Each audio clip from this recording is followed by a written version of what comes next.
Hey masters, welcome back to JoanMedia. Welcome back to another good video of webdriverio, which in this case is the test framework that we are exploring. In this case, we're gonna learn how to perform assertions.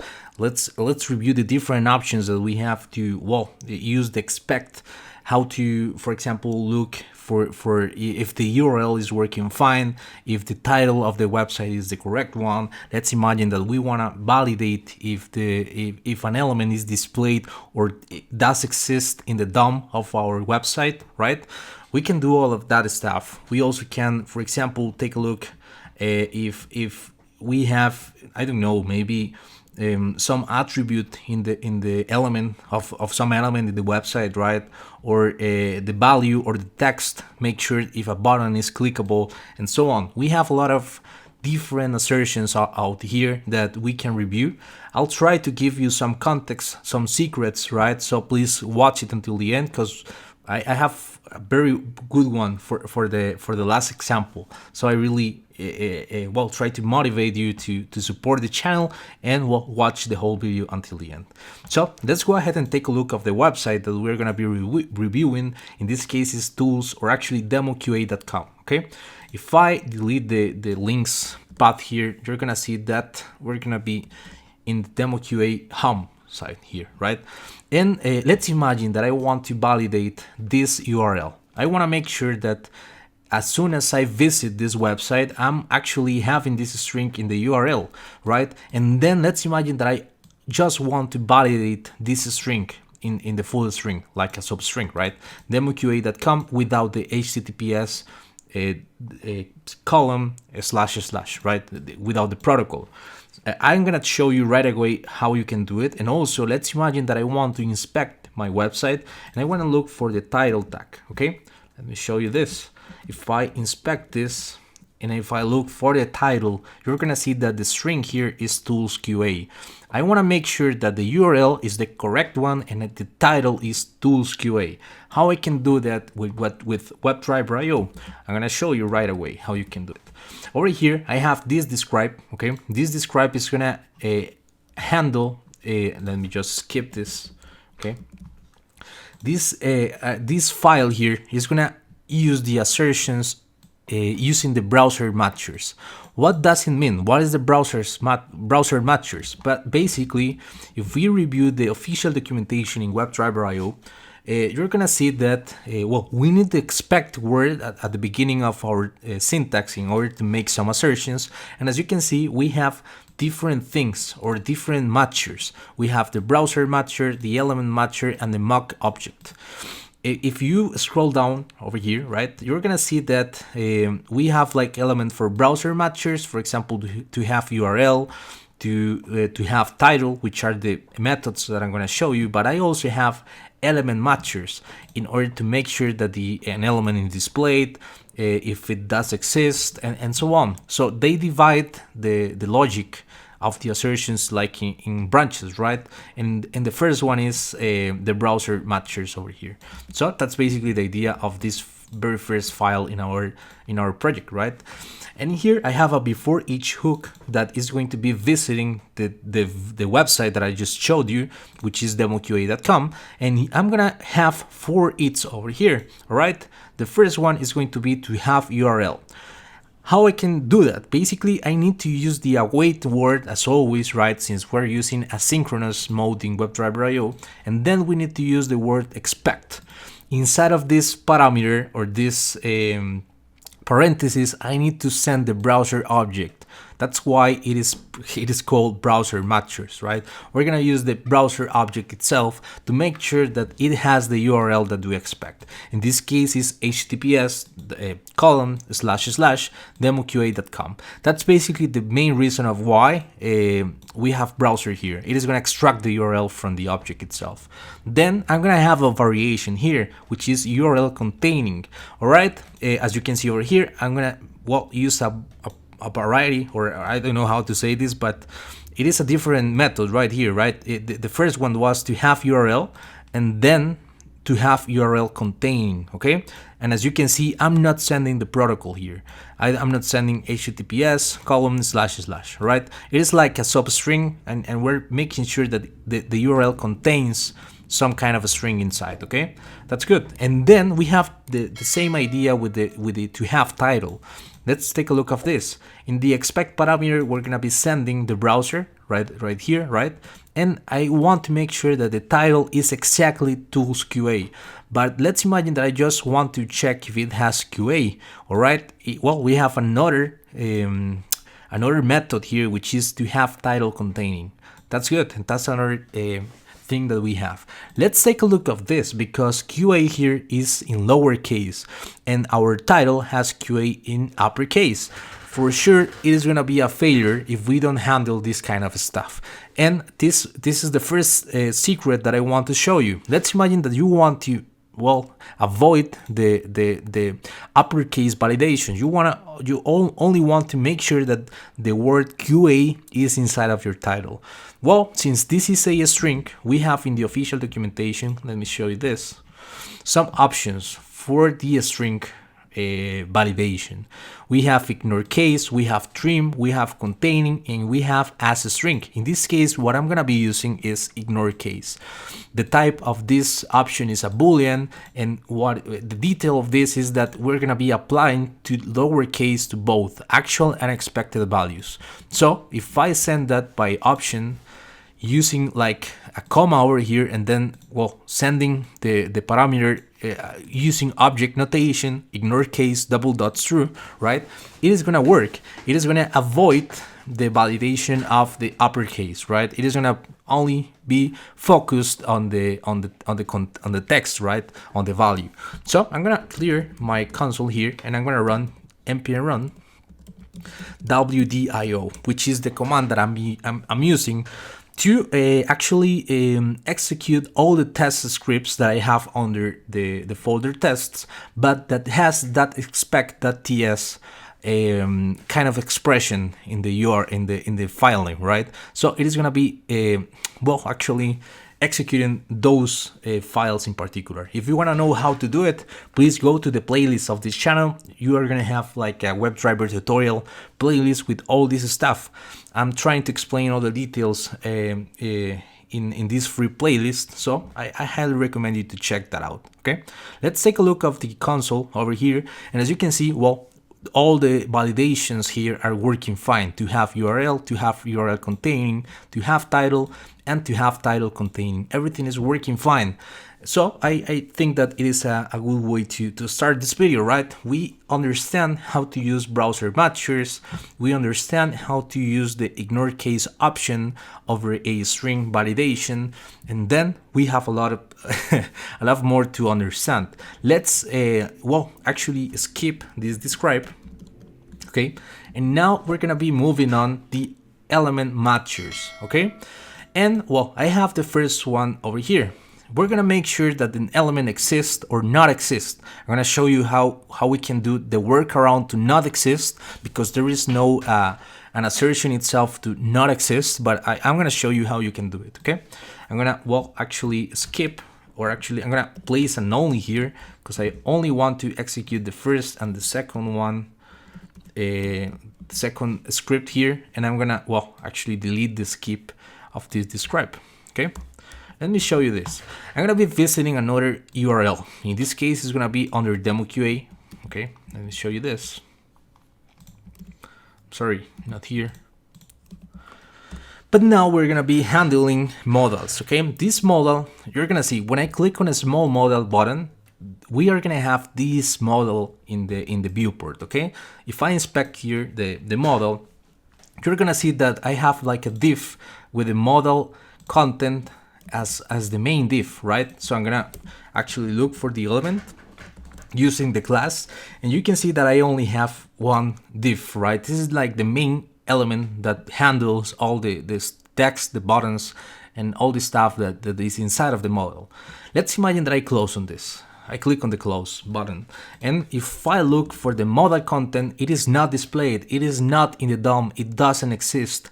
That's why we can validate this kind of a scenario with webdriverio. How we can do it? Well, basically, if you check the Visual Studio code that I have here, the code that I have in this IDE, you're gonna notice that I'm gonna be handling like a constant variable named small model. okay?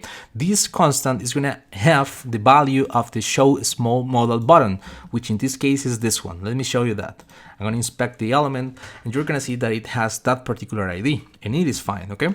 Now, if you review the next part of the code, we're gonna be scrolling into view in case there is something wrong if it doesn't maximize the window or something like that, or it is not in the viewport itself because of, I don't know, an ad or something like that. And then it is gonna be clicking on the button. So it is like reproducing this behavior here, clicking on the small model button, okay? And then the next step that I'm gonna do is actually grab the value of the model content class that we reviewed in the past, right? Let me show you this, because now it exists after the click, right? And then I'm gonna use an toExist method, okay? Let me try to explain you this. Now we are not gonna send the browser, we're gonna send the element over here, which in this case is the model container. And I'm gonna use the toExist method in order to validate if it exists or not. That's basically the idea, and it is, well, actually makes sense, right? It has sense if we think about it. But now, let's imagine that I wanna make sure that if I don't click on the element, well, I wanna make sure that it is not in the DOM for some reason. I don't know why, but I want to make sure that it is not happening. So, well, I'm going to do the same stuff. I'm going to visit that particular website. I'm going to make sure that I'm going to create a variable here named doesExist, okay? I'm going to assign to this particular variable doesExist the value of this part of the code. Let me explain you this. I'm gonna look for the element model content that doesn't exist unless I click on the button, right? And I'm gonna use the method isExisting. This isExisting method, as you can see, well, it is gonna return a boolean, right? A true or false depending on if it exists or not in the DOM, basically, right? And then I can do an assertion. I can make sure if that does exist is a false value, right? But if it is true, it's because it exists, and it is not the case that I want to validate, right? So we can make sure that it works correctly. Let me run this again.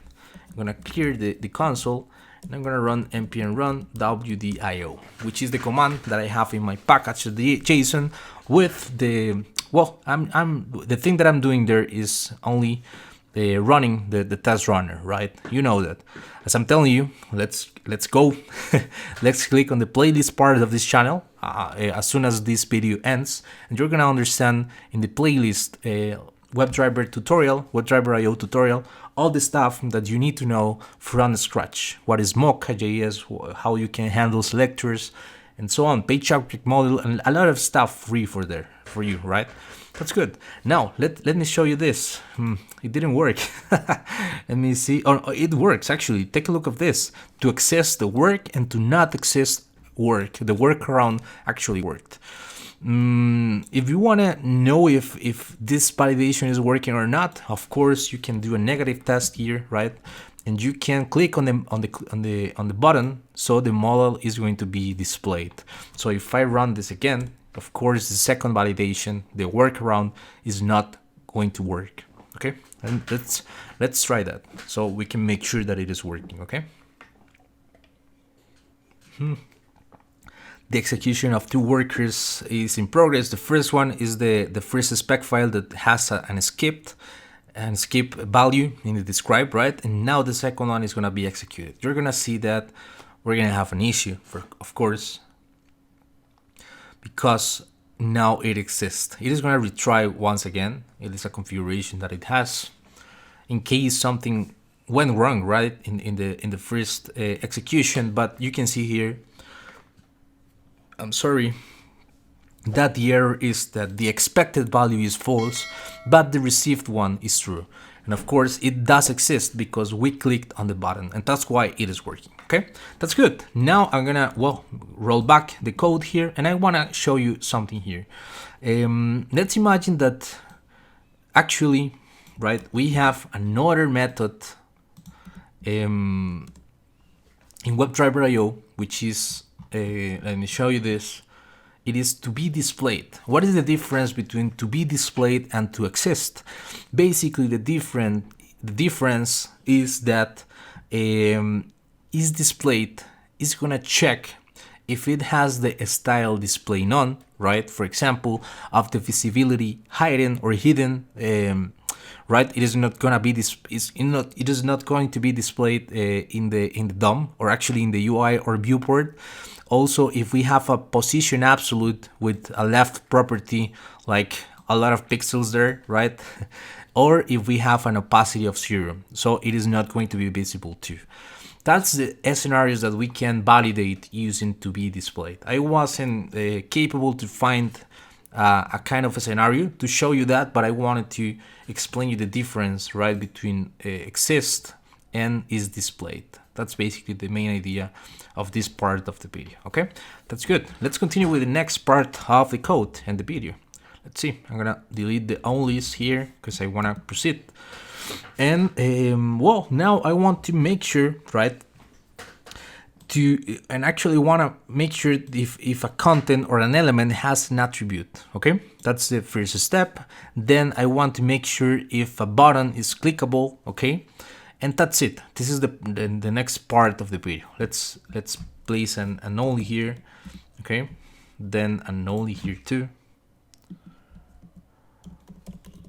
That's good. And in the clickable, I'm gonna also left an only here too. Okay, that's good.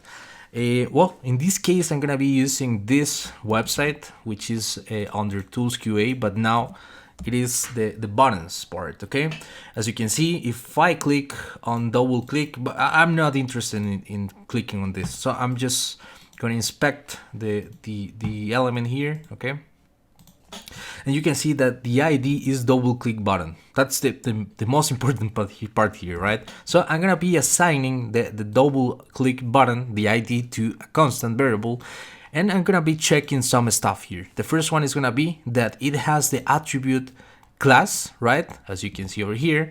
And I wanna make sure that it has the complete class, button space button primary. I wanna make sure that the whole class is the one that I want, okay? And the next assertion is going to, well, actually validate if the class has only one value. Because let's imagine that you don't want to validate all the class with all the values that it has inside. You only want to make sure that it has button primary. You can do it using these methods over here. The first one is going to be to have attribute. It is going to be an exact match of the string that you want to look for.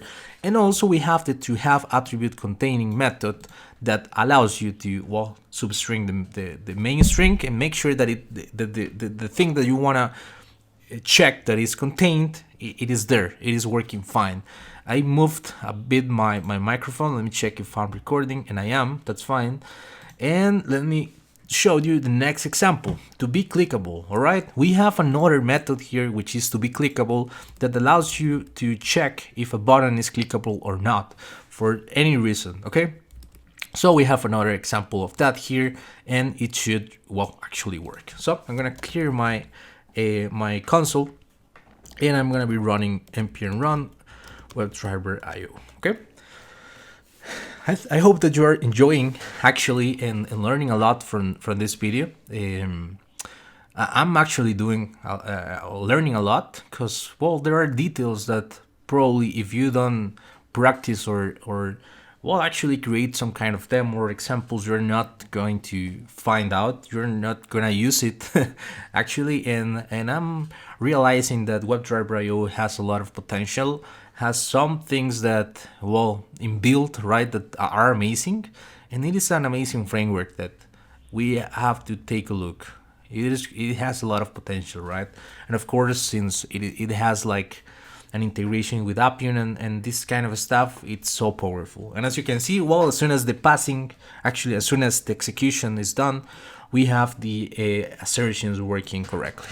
Okay guys, let's continue with the last part of the video. It is not less important, actually. You're gonna learn the most important things here. So I'm gonna delete the onlys here, I'm sorry. Let's see. And now we're gonna start with the last three examples. You know, I know that you are like, no, I want to see more content. I know, but you can of course, let's actually click on my channel, subscribe, and you're gonna find a lot of good content here. Or at least I consider that it is kind of useful sometimes, because you may want to learn Cypress, you may want to learn Test Cafe, Selenium, Git, Jenkins, all these Docker. You're gonna have a lot of examples here. So guys, please subscribe, okay? Now let's continue with the three last examples here, okay? And we have to have text containing, and to be elements array of size. I know that the first two of them obviously have some kind of sense, but I know that the last one, you are not, you don't know what it is, right? I'm gonna try to explain you that. Let's start with the to have text example. As you can see, I'm gonna be visiting a new website, links, okay? Let me show you the website. And here we have like a lot of links, but I'm gonna be focusing on the home one, the basic one, right? And as you can see, the ID is simple link, and I'm declaring a constant name linked with the value of a weight and the ID of the element. So link is actually referencing that particular web element. Now let's take a look of this particular assertion, which is to have text. Okay, this method is gonna make sure that the whole world home is present in the element, right? As always, basically we're gonna make an exact match of the content, right? But we have another variation, which is to have text containing. To have text containing basically allows us to look for a particular part of the string. In this case, let's imagine that I want to validate that the letter M and the letter E is present in the string. So we can do that kind of assertion. It's like an obvious one. But let's take a look of the last one, to be array of size. This is one of the most important parts of the video. So let's take a look. I'm gonna be looking for all the links in my website, okay? How I'm gonna be doing that? Basically, I'm gonna use a double $sign, which is a way to like grab the collections of A tags in my website. As you can see, well, actually it is gonna be returning an element array, okay? Now that you know that, I'm gonna, well, actually capture and assign all the links to the constant links, right? These links is gonna have the array of elements, and then you can make sure that the links, the length of that, or actually the size is 13. How you can do that? How I knew that there was this number of links? Well, there is an easy way in if we use the console of Chrome driver. Actually, I'm not sure. Of course, Mozilla can do it. I'm not sure if we can do it in Safari. But let me check if I'm recording, and I am. That's good. If I look in Google Chrome using the command $sign, and I look for the A tags, you're gonna see that when I press on enter, it is gonna return this particular number of elements, 13. That's good. And I am gonna have all the elements over here regarding the A tags, right? For example, we have the simple link. We also have the second one, or the third one in this case, and so on. We have 13 A tags in my website, and that's how I knew the size of it, right? So, well, there can be scenarios, right, that you may want to validate these kind of features. But let's take a look of this. You can use the method or the option, because this is the option, right? You can see that it is using an object here, an object notation, and we have a property and a value, right? And basically LTE and GTE is gonna mean the something, the following, okay? Less than equal, and GTE is gonna be greater than equal, okay? So we're making sure that the array of size, right, is less or equal than 20, and greater than or equal than 5. And it is gonna work, okay? Let me show you that. I'm gonna execute npm and run wdio, and the stuff is gonna work. I know that. And well, that's basically the idea, right? I wanted to show you the different assertions that we have. There are another matcher, which is a network, right? But I wanna take a look of that as soon as I cover the API testing part using webdriverio. Okay, I'm gonna focus on browser matchers and element matchers in this video, and we can see in the future, if you support this video, of course, the next part. Okay, there it is. It is gonna be running now, my describe. That's good, and it is gonna work. I hope so. There it is. The 3 test cases are working fine. So guys, I hope that you enjoyed this. Please subscribe, let a like, and let me know your thoughts in the comment section. I'm gonna appreciate that because it is gonna motivate me to keep creating videos for you guys for free. I know. I thank you very much for watching it until the end, and see you in the next one. Bye bye, guys.